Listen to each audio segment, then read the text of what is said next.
I'd like to now introduce Laurie Carter. Laurie is the president of the San Jose and Peninsula chapter of PFLAG. That's PFLAG, that's the parents, families, and friends of lesbians and gays. And I'd like to introduce you to tell us what you think.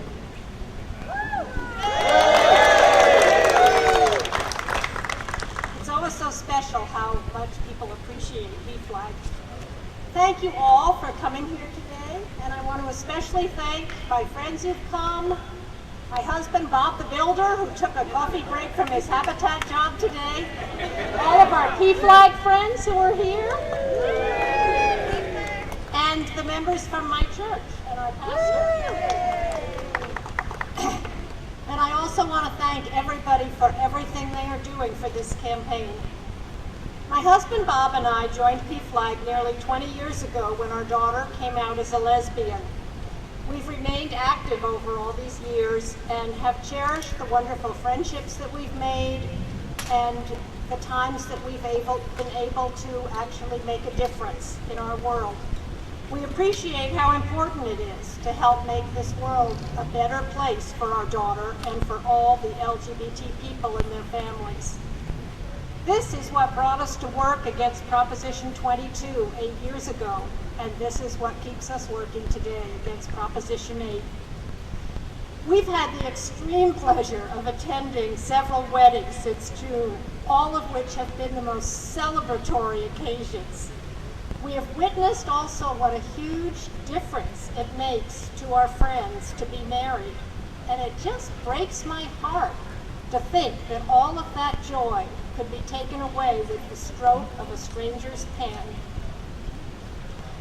Of course, we can never express how important winning this is for our LGBT families, but I want to talk for a moment about the other families who would be hurt by this proposition's passing. We hear from the yes supporters that they don't want their children indoctrinated in the gay lifestyle. Well, PFLAG had a booth at the San Carlos Art and Wine Festival this weekend, and we talked about No on 8 to hundreds of people. And the people who were very strong supporters of this No on 8 were the straight parents who were there with their children, with toddlers, with infants, with school-age kids. They too want to influence what their children learn. And they want them to live in a world where diversity is welcome and a state where justice and everybody's rights are valued. We have had many families with young children come to our church for the same reason. They want their kids to grow up to value and respect all people. Teenagers came by our booth too, and their passion about this issue mirrors what we hear when we go to high schools to talk with them. They're forming gay-straight alliances, many of the members being straight allies who, like all of us here, want everyone to be treated respectfully and fairly. We see again and again that this generation of young people, with the help of their fair-minded families, are the hope for a future where LGBT people are no longer treated as an underclass. One man I spoke with thinks we should wait until more people have changed their minds about marriage equality before we change the laws.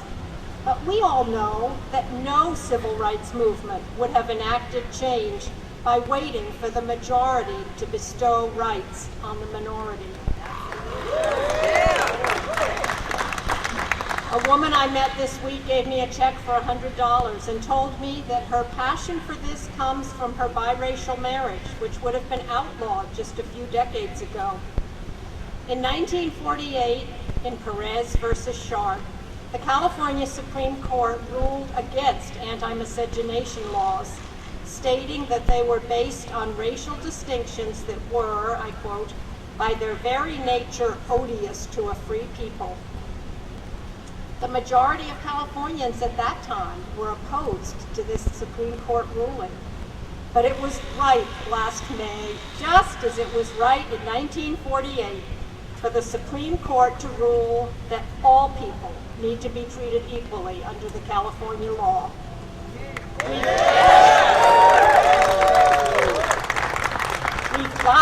We've all got to spend the next 18 days doing everything we possibly can to make sure that this ruling remains the law of our wonderful state of California. Thank you.